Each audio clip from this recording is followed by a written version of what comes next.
Welcome back to Let the Quran Speak. Now we answer questions we've received from you, our viewers. If you have a question, please visit our website, www.quranspeaks.com.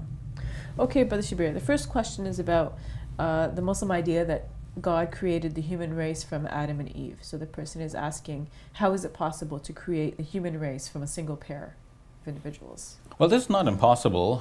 Humans all around the world are shown to be related in some way. And although genetically the lineage cannot be traced to one specific couple, it has been shown by Colin Patterson in his book Evolution, the 4th edition, that all men are traced back to a man who lived some 150,000 years ago. And at the same time, through the study of the mitochondrial DNA, women are also traced back to a woman who lived somewhere around the same period of time. So this does not put the two persons together, an Adam and an Eve, but nevertheless it shows the lineage to go back a very long way. All right, we'll leave it at that. This question is relating to different schools of thought that Muslims generally find.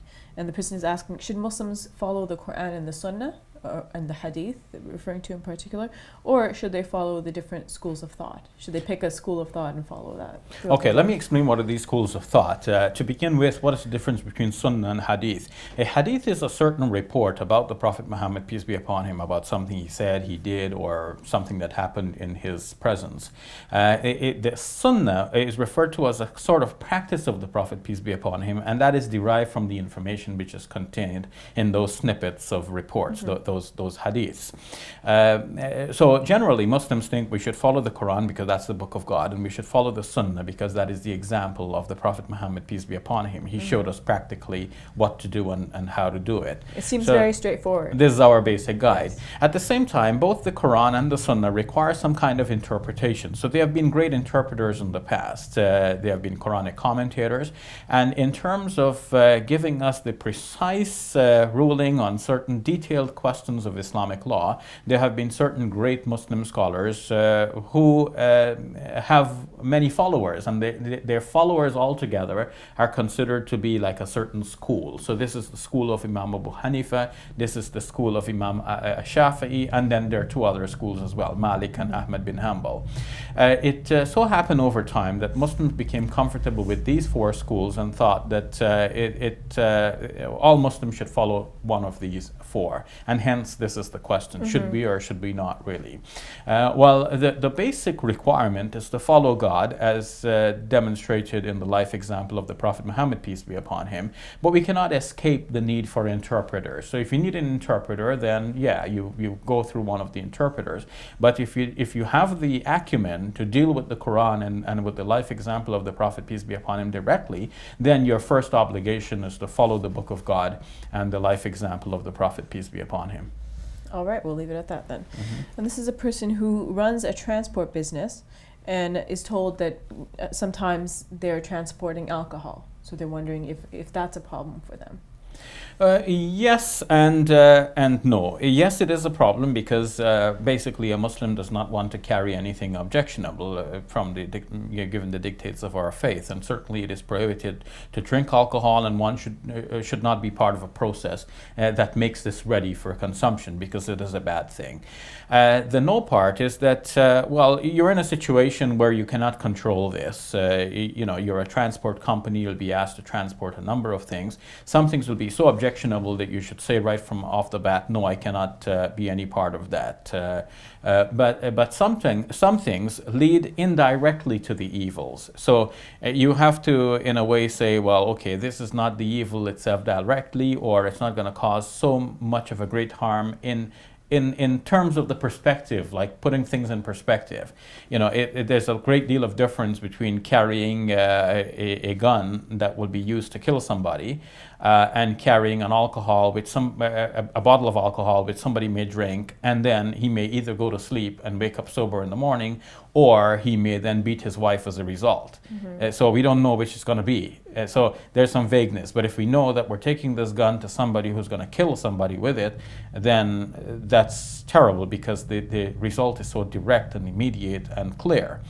So if something is not so clear and it's something unavoidable because you're in that business, then what do? You estimate the amount of earning that you received as a result of carrying this sort of objectionable material, and you give that away in charity, not as part of your usual charitable obligation, but in a sense of getting rid of this money which really you did not deserve to earn as a Muslim. All right. This is an interesting question. It's from a person who lives in an environment in which they are not aware of other Muslims or don't come into contact with other Muslims, and their environment is Christian or non-Muslim. So they're saying, to leave their environment and join a community of Muslims is not easy for them. So what sort of advice would you give them? If they're interested in Islam but not sure what to do as a result. Yes, again, one has to see one's circumstances always. Circumstances are so overwhelming to the human being. We have to live in societies, and it's inescapable for us. And different individuals respond differently to these things. Some people may feel that I'm so strong in my faith, I'm convinced that Islam is true, I'm going to make a break with my community, I'll deal with the pieces as they fall, but I've got to assert what is right. I cannot be hypocritical and deal with two faces, have a belief inside and pretend to be something on the outside. Let me be clear from the start, look, I'm a Muslim, that's it. Some others will feel that I can't make such a bold move, so I'll do as much of Islam as I can. I don't have to declare my faith to the others. My faith is something internal. I'll practice as much of Islam as I can, given my circumstances, and I hope that God will accept this from me and recognize my situation. I don't have like a golden rule about this. I can only say that it depends on the individual on two things. One, the strength of the individual's own faith, and also the individual's own personal dispositions. Like some people are more passive, some are more active. Some are more assertive, they can hold their ground and defend themselves in arguments. Some people do not like to get into confrontations, they're more quiet and more reserved. So one has to see his or her own personality, the circumstances, how difficult will be the problems to deal with if one declares one's faith openly. But in any case, one should have the right faith, so one should study more, learn more about God, and pray to God for the deliverance from these situations, and pray to God to guide the people to understand the move that eventually you yourself will have to make in publicly declaring and owning up to your faith.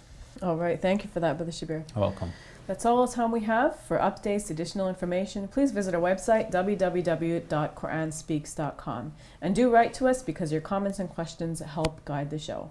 I'm Sophia Ali. For all of us here at Let the Quran Speak, thank you for watching. I'll see you next week. Allahu Akbar, Allahu